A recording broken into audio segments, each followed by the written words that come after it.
यदि आप डीएलएड की एंट्रेंस एग्जाम को करेक्ट करना चाहते हैं तो आप सबकी ये क्लास काफी इंपॉर्टेंट है, क्योंकि आज की इस क्लास में मैं आप सबके लिए उन सभी क्वेश्चन को लेकर आया हूं जो सीधे आपको क्वेश्चन पेपर में देखने को मिलेगा। तो आज की इस क्लास में हम लोग इंग्लिश के उन सभी क्वेश्चन को कंप्लीट करने वाले हैं जो सीधे आपके एग्जाम पेपर में लड़ेगा। इसलिए आपको इस क्लास को बिल्कुल भी मिस नहीं करना है, पूरे क्लास को आपको अच्छे तरीके से देखना है और सारे क्वेश्चन को आपको सॉल्व करने की कोशिश करना है। जैसा कि मैंने आप सबको बता दिया कि अगर आप ये सब क्वेश्चन को देख लेते हैं तो आपको क्वेश्चन पेपर को सॉल्व करने में कोई भी परेशानी नहीं होगी। इसलिए आप इस क्लास को पूरी अच्छी तरीके से देखिएगा और क्लास अच्छी लगे तो आपको लाइक कर देना और अपने दोस्तों में आपको हर हाल में शेयर कर देना। जी हाँ, और आप लोग अगर एग्जाम से पहले पहले डीएलएड की अच्छी तरीके से पूरी तैयारी करना चाहते हैं तो आप लोग इस चैनल को सब्सक्राइब कर लीजिए और बेल आइकन को भी प्रेस कर लीजिए, क्योंकि एग्जाम से पहले पहले मैं जितनी भी सारी क्लासेस लेके आऊँ आपको सबसे पहले नोटिफिकेशन मिले और आप टाइम पे क्लास को अटेंड हो सके। तो बिना किसी टाइम को वेस्ट किए हम लोग क्लास की ओर चलेंगे। और जैसा कि मैंने पिछली वाली क्लास में इंग्लिश का 1 से लेकर 30 क्वेश्चन तक कंप्लीट करा दिया था, तो आज की इस क्लास में हम लोग 31 से आगे क्वेश्चन को कंप्लीट करेंगे जो कि आप सबको बिल्कुल देखना जरूरी है। तो चलते हैं अभी हम लोग क्वेश्चन नंबर 31 की ओर। अगर आपको आंसर पता होगा तो आप लोग कमेंट बॉक्स में आंसर देते चलेगा और नहीं पता होगा तो आप लोग अच्छे तरीके से समझने की कोशिश कीजिएगा और ऑप्शंस को याद कर लीजिएगा। चलिए तो यहाँ पे 31 क्वेश्चन स्क्रीन पे आ चुके हैं। क्या बोला जा रहा है?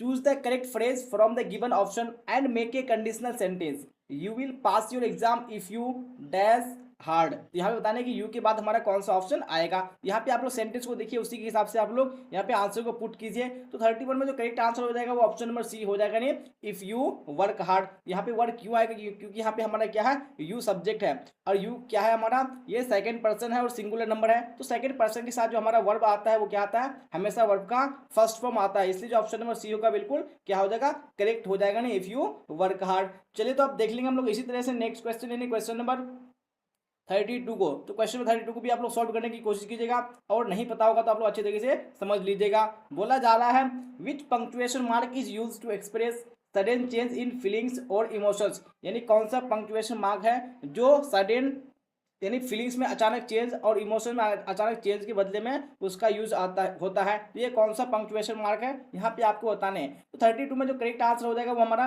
कौन सा होगा, वो ऑप्शन नंबर डी हो जाएगा। नहीं, साइन ऑफ एक्सक्लेमेशन मार्क हो जाएगा। तो आप सबको बताया कि जो एक्सक्लेमेशन मार्क होता है उसका यूज कहाँ पे किया जाता है, यानी सडन चेंज इन फीलिंग्स और इमोशंस को दिखाने के लिए, एक्सप्रेस करने के लिए। चलिए तो आप देख लेंगे हम लोग नेक्स्ट क्वेश्चन, क्वेश्चन नंबर 33 भी स्क्रीन पे आ चुका है। क्या बोला जा रहा है, which of these brackets is also called parenthesis in American English. यानी कौन सा ब्रैकेट है जिसको अमेरिका में क्या कहा जाता है, पैरेंथेसिस कहा जाता है। तो यहाँ पे आपको राइट आंसर बताने हैं। तो 33 में जो करेक्ट आंसर हो जाएगा वो ऑप्शन नंबर क्या होगा, बी करेक्ट हो जाएगा। नहीं, राउंड ब्रैकेट्स। यानी जो राउंड ब्रैकेट्स है, जैसे कि आपने देखा होगा इसे दोनों तरफ से राउंड होता है, इसी को इंग्लिश में अमेरिका में क्या कहा जाता है, पैरेंथेसिस कहा जाता है। तो बिल्कुल ऑप्शन नंबर क्या हो जाएगा, बी करेक्ट हो जाएगा। चलिए आप देख लेंगे नेक्स्ट क्वेश्चन हम लोग, क्वेश्चन नंबर 34 भी आ चुका है स्क्रीन पे। क्या बोला जा रहा है, choose the correct phrase from the given option and make a conditional sentence. चलिए यहाँ पे आपको ऑप्शन को पुट करने हैं और एक कंडीशनल सेंटेंस को बनाने हैं। If he forgot about it I remind him. यहाँ पे कौन सा ऑप्शन आएगा आपको बताने क्वेश्चन 34 में। चलिए तो आप लोग कमेंट बॉक्स में आंसर बताइए कौन सा ऑप्शन आएगा। चलिए तो यहाँ पे आपको सबसे पहले समझ लेना है कि जो हमारे यहाँ पे इफ जो है वो क्या है, ये इफ जो क्लाउज है वो सिंपल पास्ट में है और जब भी सिंपल पास्ट में हमारा इफ क्लाउज होगा तो वहां पे हमारा जो मेन क्लाउज होगा वो क्या होगा, यानी वुड का प्रयोग होगा। यहाँ जो ऑप्शन नंबर डी होगा बिल्कुल करेक्ट हो जाएगा, क्योंकि जो हमारे यहाँ पे इफ क्लाउज है वो क्या है, सिंपल पास्ट में है। इसलिए यहाँ पे हमारा क्या आ जाएगा, ऑप्शन नंबर डी यानी वुड का यूज होगा, आई वुड रिमाइंड हिम हो जाएगा। चलिए तो आप देख लेंगे नेक्स्ट क्वेश्चन हम लोग, क्वेश्चन 35 स्क्रीन पे आ चुका है। क्या बोला जा रहा है, select the alternative which best express the meaning of the idioms call out. यानी यहाँ पे बताने कि कौन सा जो कॉल आउट का एक अल्टरनेटिव फ्रेज है, यानी जो हमारा मुहावरा है कॉल आउट, इसका कौन सा यानी सेम मीनिंग वाला है वो आपको बताने हैं। तो 35 में जो करेक्ट आंसर हो जाएगा वो कौन सा होगा। इससे पहले मैं आपको यहाँ पे कॉल आउट का मीनिंग बता देता हूँ कि इसका मीनिंग क्या होता है। तो कॉल आउट का मीनिंग होता है जोर से चिल्लाना या ऊंची आवाज में कहना। इसलिए जो करेक्ट आंसर हो जाएगा ऑप्शन नंबर सी हो जाएगा, नहीं टू शाउट। इसलिए ऑप्शन नंबर सी बिल्कुल करेक्ट हो जाएगा। चलिए तो आप देख लेते हैं हम लोग नेक्स्ट क्वेश्चन, क्वेश्चन नंबर 36। क्या बोला था 36 में, fill up the blank with the correct option the poor dash humiliated. यहाँ पे बताने कि कौन सा यहाँ पे करेक्ट ऑप्शन आएगा 36 में। यहाँ पे जो करेक्ट आंसर हो जाएगा वो हमारा ऑप्शन नंबर क्या होगा, यानी डी आएगा, आर का यूज होगा। क्यों आर का यूज होगा, क्योंकि यहाँ पे जो हमारा दे पुअर है वो क्या है हमारा, ये प्लूरल फॉर्म में है, इसलिए ऑप्शन नंबर डी बिल्कुल करेक्ट हो जाएगा। चलिए आप देख लेंगे नेक्स्ट क्वेश्चन हम लोग, क्वेश्चन नंबर 37 को। 37 में स्क्रीन पे आ चुका है। क्या बोला जा रहा है, identify the passive voice of the given sentence she guides me. यहाँ पे बताइए कि जो शी गाइड्स मी है इसका कौन सा पैसिव वॉइस यहाँ पे करेक्ट है, कौन सा ऑप्शन करेक्ट होगा। यहाँ पे सबसे पहले आप लोग सेंटेंस को देखिए कि ये कौन सा टेंस है हमारा, शी गाइड्स मी, तो ये हमारा प्रेजेंट इंडेफिनिट टेंस है। उसके बाद आपको इसको यानी क्या करना है, चेंज करना है पैसिव वॉइस में। तो आप सबको पता है कि जो प्रेजेंट इंडेफिनिट टेंस से हम लोग पैसिव वॉइस में चेंज करते हैं, जो हमारा होता है वो क्या होता है, यानी एम का यूज होता है, यानी जो हेल्पिंग वर्ब होता है वो हमारा एम आ जाता है। उसके बाद जो हमारा उन्हीं वर्ब का थर्ड फॉर्म यूज होगा, इसलिए जो ऑप्शन में एक करेक्ट हो जाएगा नहीं, I am guided by her हो जाएगा। चलिए आप देख लेंगे नेक्स्ट क्वेश्चन हम लोग क्वेश्चन 38 को। 38 भी स्क्रीन पे आ चुका है, क्या बोला जा रहा है, pick out the non finite verb in the sentence given below. यानी यहाँ पे जो सेंटेंस दिया हुआ है इसमें से आपको नॉन फाइनाइट वर्ब को चूज करने की कौन सा नॉन फाइनाइट वर्ब है। This light is too dim to read by, यहाँ पे आप लोग नॉन फाइनाइट वर्ब को चूज कीजिए। तो 38 में जो करेक्ट आंसर हो जाएगा आपका ऑप्शन नंबर डी हो जाएगा, नहीं क्या हो जाएगा, रीड। यहाँ पे जो रीड है हमारा क्या है, ये नॉन फाइनाइट वर्ब है। तो आप देख लेंगे हम लोग नेक्स्ट क्वेश्चन, क्वेश्चन 39 भी स्क्रीन पे है, क्या बोला जा रहा है, pick out the non finite verb in the sentence given below, I am not afraid to speak the truth. यहाँ पे भी आपको नॉन फाइनाइट वर्ब को चूज करने हैं। जैसा कि आपने वर्ब के बारे में पढ़ा होगा कि दो वर्ब होता है, फाइनाइट और नॉन फाइनाइट। तो फाइनाइट जो वर्ब होता है उसको हम लोग क्या बोलते हैं, मेन वर्ब बोलते हैं, और जो मेन वर्ब के अलावा होता है उसको हम लोग बोलेंगे नॉन फाइनाइट वर्ब। यहाँ पे जो हमारा स्पीक है वो स्पीक क्या है, ये नॉन फाइनाइट वर्ब है, इसलिए जो ऑप्शन नंबर सी होगा बिल्कुल करेक्ट हो जाएगा। तो अब देख लेंगे हम लोग नेक्स्ट क्वेश्चन, क्वेश्चन 40। तो 40 भी स्क्रीन पे आ चुका है, क्या बोला जा रहा है, fill up the blank with the correct option, the students dash making hue and cry. यहाँ पे आपको ब्लैंक स्थान में आपको भी करेक्ट ऑप्शन बताने हैं, कोई कौन सा आएगा। तो 40 में जो राइट आंसर हो जाएगा वो हमारा ऑप्शन नंबर डी हो जाएगा जी हाँ, क्योंकि हमारा जो यहाँ पे सब्जेक्ट है यानी जो स्टूडेंट है वो क्या है, ये प्लूरल फॉर्म में है। जब भी प्लूरल में होगा तो हमारा यहाँ पे क्या आ जाएगा, आर का यूज होगा, इसलिए जो ऑप्शन नंबर डी है बिल्कुल करेक्ट हो जाएगा। तो आप देख लेंगे नेक्स्ट क्वेश्चन हम लोग क्वेश्चन 41।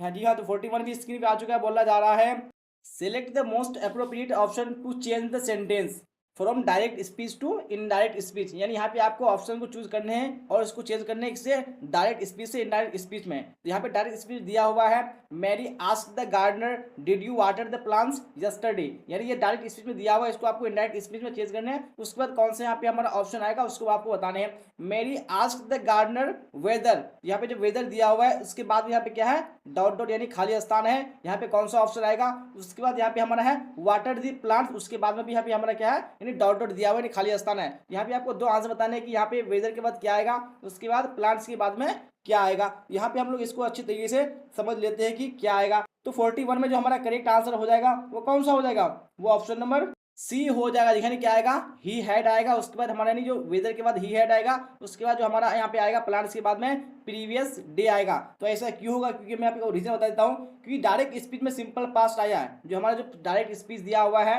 मेरी asked the gardener did you water the plant yesterday, ये हमारा किस में है, ये सिंपल पास्ट में आया है। इसलिए इनडायरेक्ट स्पीच में सिंपल पास्ट को हम लोग क्या कर देंगे, पास्ट परफेक्ट में, और जो यस्टरडे है उसको हम लोग क्या कर देंगे, यस्टरडे को प्रीवियस डे में हम लोग बदल देंगे। इसलिए जो हमारे यहाँ पे जो आंसर हो जाएगा वो क्या आ जाएगा, ही हैड आएगा। उसके बाद यहाँ पे जो हमारा जो क्या है यस्टरडे, वो प्रीवियस डे में चेंज हो जाएगा, इसलिए जो ऑप्शन नंबर सी होगा बिल्कुल करेक्ट हो जाएगा। चलिए आप देख लेंगे नेक्स्ट क्वेश्चन हम लोग क्वेश्चन 42 को। तो 42 भी आ चुका है स्क्रीन पे, क्या बोला जा रहा है, identify the tense form used in the following sentence, we are going to reach the destination as scheduled. यानी यहाँ पे जो सेंटेंस दिया हुआ है, we are going to reach the destination as scheduled, इस यानी कौन सा ये टेंस फॉर्म है आपको बताने हैं। तो यहाँ पे जो करेक्ट आंसर हो जाएगा, सबसे पहले आपको देखने की यहाँ पे आर का यूज हुआ है, उसके साथ में यहाँ पे हमारा आया है वर्ब का यानी आईएनजी फॉर्म। तो आप सबको पता है कि आर और वर्ब का आईएनजी फॉर्म देख करके कि ये हमारा किसमें है, ये कॉन्टिन्यूअस टेंस में, और ये किसमें है, आर आया है। तो आर किसका है, ये पास्ट यानी प्रेजेंट पे यूज होता है, इसलिए जो करेक्ट आंसर हो जाएगा वो ऑप्शन नंबर ए हो जाएगा, नहीं प्रेजेंट कॉन्टिन्यूअस टेंस हो जाएगा। तो 42 का ऑप्शन नंबर ए बिल्कुल करेक्ट हो जाएगा। चलिए आप देख लेंगे नेक्स्ट क्वेश्चन, क्वेश्चन 43। तो 43 भी स्क्रीन पे आ चुका है, क्या बोला जा रहा है, fill up the blank with the correct option, the sun gives us light dash the day. यहाँ पे कौन सा ऑप्शन आएगा वो आपको बताने हैं। जी हाँ, तो यहाँ पे right answer option number A हो जाएगा, नहीं क्या हो जाएगा, ड्यूरिंग द डे हो जाएगा। जी हाँ, यहाँ पे ड्यूरिंग क्यों आएगा, क्योंकि यहाँ पे दिन के समय में है, इसलिए यहाँ पे क्या हो जाएगा, ड्यूरिंग। ड्यूरिंग मतलब क्या होता है, के समय में, इसलिए जो इसके लिए आएगा ऑप्शन नंबर ए करेक्ट हो जाएगा। अब देख लेंगे नेक्स्ट क्वेश्चन, क्वेश्चन 44 भी आ चुका है स्क्रीन पे, क्या बोला जा रहा है, select the most appropriate option to change the sentence from direct speech to indirect speech. यहाँ पे आपको इनडायरेक्ट डायरेक्ट से इनडायरेक्ट में चेंज करने हैं और कौन सा अप्रोप्रिएट आंसर होगा आपको बताने हैं। He said I have lived here for a long time, यहाँ पे जो डायरेक्ट स्पीच है इसको आपको इनडायरेक्ट में चेंज करने हैं और करेक्ट आंसर बताने हैं। ही सेड दैट ही के बाद यहाँ पे डॉट डॉट दिया हुआ है, यानी यहाँ पे आपको आंसर बताइए कौन सा आएगा। उसके बाद लास्ट में क्या है, there for a long time, तो यहाँ पे थोड़ा टाइपिंग में मिस्टेक हो चुका है, टाइम सबसे लास्ट में है। तो यहाँ पे बताने की ही के बाद में हमारा कौन सा ऑप्शन आएगा, तो जो 44 में करेक्ट आंसर हो जाएगा वो ऑप्शन नंबर डी करेक्ट हो जाएगा। देखिए यहाँ पे क्या हो जाएगा, हैड लिव्ड, यानी ही हैड लिव्ड हो जाएगा। ही हैड लिव्ड क्यों होगा, क्योंकि जो यहाँ पे हमारे डायरेक्ट स्पीच का जो हमारा जो सेंटेंस है वो किस में है, वो प्रेजेंट परफेक्ट में है, इसलिए इनडायरेक्ट में क्या हो जाएगा, वो पास्ट परफेक्ट में हो जाएगा। जब पास्ट परफेक्ट में होगा तो हमारा यहाँ पे क्या आएगा, हैड लिव्ड आएगा, इसलिए ऑप्शन नंबर डी बिल्कुल करेक्ट हो जाएगा। चलिए आप देख लेंगे नेक्स्ट क्वेश्चन, क्वेश्चन नंबर 45। तो 45 भी स्क्रीन पे आ चुका, बोला जा रहा है complete the sentence using appropriate option. आपको इस सेंटेंस को पूरा करने हैं एक अप्रोप्रिएट आंसर से, कौन सा आएगा यहाँ पे, तो 45 में जो करेक्ट आंसर हो जाएगा आपका ऑप्शन नंबर सी हो जाएगा। देखिए यहाँ पे क्या आएगा, हैज आएगा। तो हैज का यूज क्यों होगा, क्योंकि यहाँ पे जो हमारा नाउन है वो किस, पेंटागन जो नाउन है वो किस में है, वो सिंगुलर में है, और सिंगुलर के साथ में हमारा क्या आता है, यानी हैज का यूज होता है, इसलिए जो ऑप्शन नंबर सी होगा बिल्कुल करेक्ट हो जाएगा। चलिए आप देख लेंगे हम लोग नेक्स्ट क्वेश्चन, क्वेश्चन नंबर 46। चलिए तो 46 भी स्क्रीन पे आ चुका है। और जैसा कि अगर आपको क्लास अच्छी लग रही है तो आपको लाइक करना बिल्कुल भी नहीं भूलना है, और आपको अपने फ्रेंड में इस क्लास को शेयर कर देना, ताकि आपका फ्रेंड भी एग्जाम में अच्छे तरीके से सॉल्व कर सके। और जैसा कि मैंने बता दिया कि अगर आप लोग एग्जाम देना चाहते हैं एंट्रेंस एग्जाम डीएलएड का 2023 में, तो आपको इस चैनल को सब्सक्राइब करना बिल्कुल भी नहीं भूलना है, क्योंकि आपको इस चैनल से सब सारी तैयारी पूरी कंप्लीट हो जाएगी और आप लोग एग्जाम में अच्छे तरीके से सारे क्वेश्चन को सॉल्व कर सकते हैं। तो फिलहाल क्वेश्चन 46 को देख लीजिए, क्या बोला जा रहा है, choose the past perfect continuous tense from the sentence. यहाँ पे इस सेंटेंस में आपको यानी पास्ट परफेक्ट कॉन्टिन्यूअस टेंस को चूज करने हैं। The children played in the park throughout the evening, यानी ये सेंटेंस है, इसको आपको यानी पास्ट परफेक्ट कॉन्टिन्यूअस टेंस में आपको बदल देने हैं, और कौन सा ऑप्शन सही होगा आपको बताने हैं। तो 46 में जो करेक्ट आंसर हो जाएगा हमारा, वो ऑप्शन नंबर डी हो जाएगा। दिखाने क्या आएगा हमारा ऑप्शन नंबर डी में, the children had been playing in the park throughout the evening हो जाएगा। आप सबको पता है कि पास्ट परफेक्ट में क्या आता है, यानी हैड आता है, क्योंकि हैड पास्ट में यूज होता है किसमें, परफेक्ट में, इसलिए यहाँ पे हैड आ जाएगा। और हैड के साथ में क्या लगता है, यानी जब भी ये परफेक्ट कॉन्टिन्यूस में रहता है तो कॉन्टिन्यूस में हमारा क्या आ जाएगा, बीन आ जाएगा, उसके साथ में हमारा वर्ब का आईएनजी फॉर्म आ जाएगा, इसलिए ऑप्शन नंबर डी होगा बिल्कुल करेक्ट हो जाएगा। चलिए आप देख लेंगे नेक्स्ट क्वेश्चन, क्वेश्चन 47 भी स्क्रीन पे आ चुका है, बोला जा रहा है fill up the blank with the correct option. तो यहाँ पे आपको जो करेक्ट ऑप्शन है इसको आपको फिल करने हैं, कौन सा ऑप्शन करेक्ट होगा, बोथ सिस्टर्स डैश गुड। यहाँ पे पता होना ही चाहिए कि जो सिस्टर्स है वो क्या है, ये प्लूरल फॉर्म में है, जब भी प्लूरल फॉर्म में होगा तो हमारे यहाँ पे क्या आ जाएगा, ऑप्शन नंबर डी यानी आर करेक्ट हो जाएगा। चलिए आप देख लेंगे नेक्स्ट क्वेश्चन हम लोग, क्वेश्चन नंबर 48। तो 48 को देखिए और करेक्ट आंसर बताने की आप लोग कोशिश कीजिए, क्या होगा,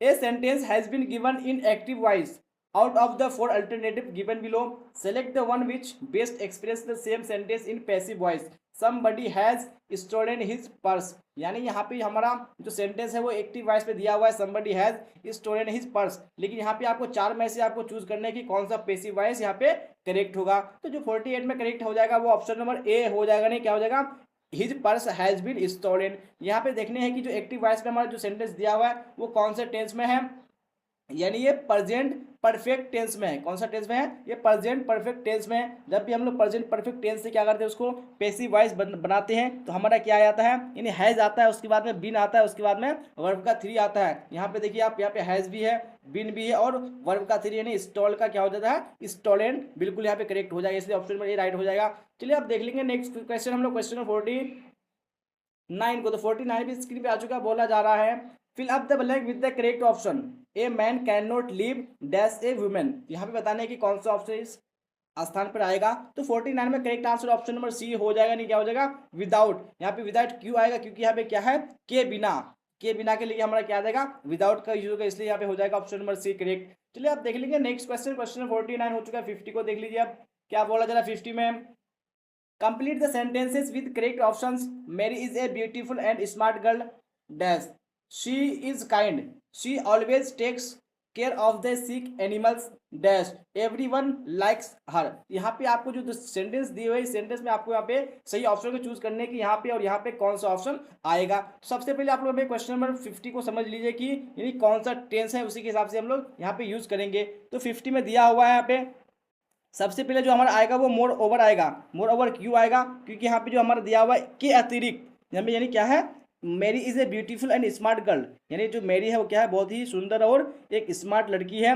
इसके अलावा, इसलिए यहाँ पे क्या आ जाएगा, के अलावा के लिए हमारा क्या हो जाएगा, यानी इसके अलावा शी इज काइंड, यानी वो क्या है, दयालु है, काफी काइंड है, इसलिए हमारा क्या आ जाएगा, मोर ओवर आ जाएगा। उसके बाद बोलता है कि she always takes care of the sick animals, यानी वे हमेशा क्या करती है, यानी जो बीमार जानवर होता है उसका यानी देखभाल करती है। उसके बाद यहाँ पे हमारा क्या आ जाएगा, सो, यानी सो क्यों आएगा यहाँ पे, इसलिए का होगा कि इसलिए एवरीवन लाइक्स हर, इसलिए उसको सब कोई क्या करते हैं, पसंद करते हैं, लाइक करते हैं, इसलिए हमारा क्या आ जाएगा यहाँ पे सो आ जाएगा, इसलिए ऑप्शन में ए बिल्कुल करेक्ट हो जाएगा। चलिए आप देख लेंगे नेक्स्ट क्वेश्चन, क्वेश्चन 51 क्या बोला जाए 51 में, select the alternative which best express the meaning of the idioms, यानी यहाँ पे जो इडियम दिया हुआ गिव इट, इसमें कौन सा यहाँ पे बेस्ट अल्टरनेटिव है इसका, वो आपको बताने हैं। तो 51 में जो करेक्ट आंसर हो जाएगा हमारा, वो ऑप्शन नंबर क्या होगा, सी करेक्ट हो जाएगा। दिखाने क्या हो जाएगा, टू एक्सेप्ट द डिफीट हो जाएगा। तो यहाँ पे गिव इनिंग का मतलब क्या होता है, यहाँ पे बता दूं कि जो गिविंग का मतलब होता है वो होता है हार या पराजय स्वीकार कर लेना, इसलिए जो करेक्ट आंसर हो जाएगा वो ऑप्शन नंबर सी हो जाएगा, नहीं टू एक्सेप्ट द डिफीट हो जाएगा। चलिए आप देख लेंगे नेक्स्ट क्वेश्चन, क्वेश्चन 52। तो 52 भी स्क्रीन पे आ चुका, बोला जा रहा है complete the sentence using appropriate option.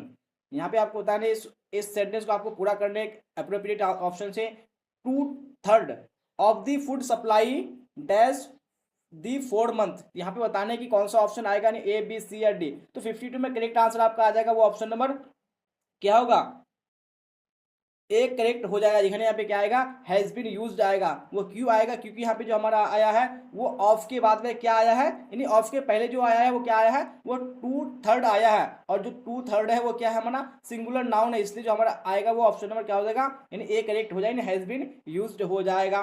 चलिए आप देख लेंगे नेक्स्ट क्वेश्चन, क्वेश्चन नंबर 53। तो 53 भी आ चुका है स्क्रीन पे, क्या बोला जा रहा है, complete the sentence using appropriate option Joe dash from the vacation just now. यहाँ पे बताने की कौन सा ऑप्शन यहाँ पे आएगा। यहाँ पे सबसे पहले सेंटेंस को देख लीजिए, यहाँ पे जस्ट नाउ का यूज हुआ है, और जस्ट नाउ से हमारा क्या पता चलता है कि जो अभी काम यानी जो क्रिया है वो अभी समाप्त हुआ है, यानी अभी अभी हुआ है, इसलिए नहीं ये क्या है, अभी अभी समाप्त हुआ, मतलब ये क्या है, ये प्रेजेंट परफेक्ट में है। जब प्रेजेंट परफेक्ट में है तो हमारा जो ऑप्शन होगा वो क्या आ जाएगा, हैज रिटर्न आ जाएगा। Question number 54।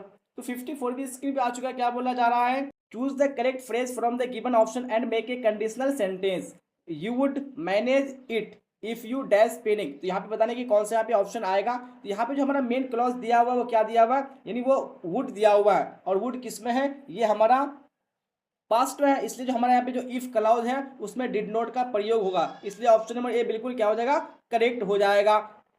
चलिए आप देख लेंगे इसी तरह से नेक्स्ट क्वेश्चन, क्वेश्चन नंबर 55। तो 55 पे स्क्रीन पे आ चुका है, क्या बोला जा रहा है, fill up the blank with the correct option. यहाँ पे बताइए कौन सा ऑप्शन यहाँ पे आएगा, nothing but huts dash there. यहाँ पे कौन सा ऑप्शन आएगा 55 में, बिल्कुल जो करेक्ट आंसर हो जाएगा वो ऑप्शन में सी आएगा, यानी इज का यूज होगा। इज का यूज क्यों होगा, क्योंकि यहाँ पे जो हमारा नथिंग है वो किस में है, वो सिंगुलर में है, इसलिए जो हमारा वर्ब आएगा वो किस में आएगा, यानी जो हमारा वर्ब आएगा वो इज आ जाएगा।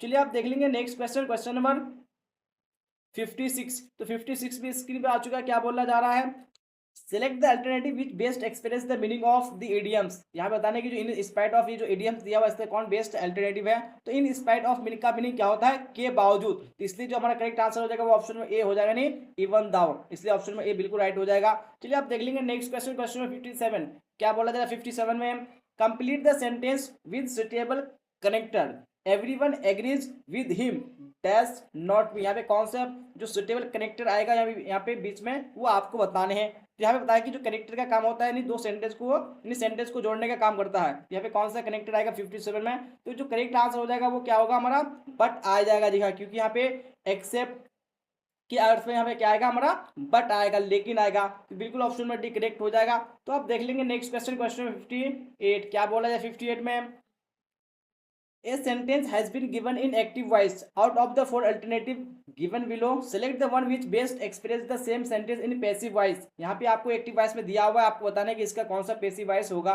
We drove him out of the train. तो यहाँ पे बताइए कि इसका कौन सा बेस्ट पैसिव वॉइस होगा। तो 58 में जो करेक्ट आंसर हमारा हो जाएगा वो क्या होगा, वो ऑप्शन नंबर क्या हो जाएगा, सी हो जाएगा। दिखाने क्या हो जाएगा, he was driven out of the trend हो जाएगा, क्योंकि यहाँ पे जो हमारा जो एक्टिव वॉइस है वो कौन से टेंस में है, ये सिंपल पास्ट टेंस में है। जब सिंपल पास्ट टेंस से हम लोग उसको पैसिव में चेंज करते हैं, जो वर्ब का फॉर्म हो जाएगा उसका वाज, उसके साथ में हमारा आ जाएगा वर्ब का थर्ड फॉर्म। इसलिए यहाँ पे जो हमारा वाज आएगा उसके साथ में यहाँ पे क्या हो जाएगा, ड्राइव थर्ड फॉर्म आ जाएगा। इसलिए ऑप्शन नंबर सी बिल्कुल करेक्ट हो जाएगा। चलिए आप देख लेंगे नेक्स्ट क्वेश्चन, क्वेश्चन 59। तो 59 में क्या बोला जा रहा है, fill up the blank with the correct option, Vinay is not eligible dash this post. यहाँ पे बताने कि कौन सा ऑप्शन आएगा। तो 59 में ऑप्शन नंबर कौन सा करेक्ट हो जाएगा, वो 4 होगा जी, यानी ऑप्शन नंबर सी आ जाएगा, नहीं Vinay is not eligible for this post. तो ऑप्शन नंबर सी बिल्कुल करेक्ट हो जाएगा।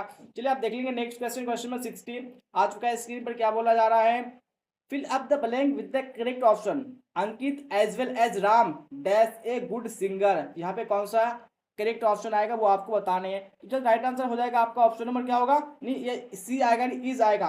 इज का यूज क्यों होगा, यानी जो एज वेल एज है वो दो नाउन से जुड़े हुए हैं, इसलिए जो वर्ब का जो पहला नाउन के अनुसार जो हमारा आएगा वो क्या आएगा, सिंगुलर आएगा। इसलिए करेक्ट आंसर हमारा क्या हो जाएगा, इज हो जाएगा। चलिए तो आज की इस क्लास में हम लोगों ने यहाँ पे 60 क्वेश्चन तक ही कवर किया। नेक्स्ट क्लास में आगे हम लोग कंटिन्यू करेंगे। और अगर आपको क्लास अच्छी लगी हो तो आपको लाइक करना बिल्कुल भी नहीं भूलना है, और आपको अपने फ्रेंड में शेयर कर देना है। और जैसा कि आप लोग अगर डीएलएड एग्जाम को करेक्ट करना चाहते हैं तो आपको इस चैनल को हर हाल में सब्सक्राइब कर लेना है, ताकि आप लोग अच्छे तरीके से तैयारी कर सके और एग्जाम को करेक्ट कर सके। चलिए तो यहाँ तक पढ़ने के लिए आप सबका धन्यवाद। तो फिर मिलते हैं हम लोग अगली क्लास में। Till then bye bye, tata, see you on the next class.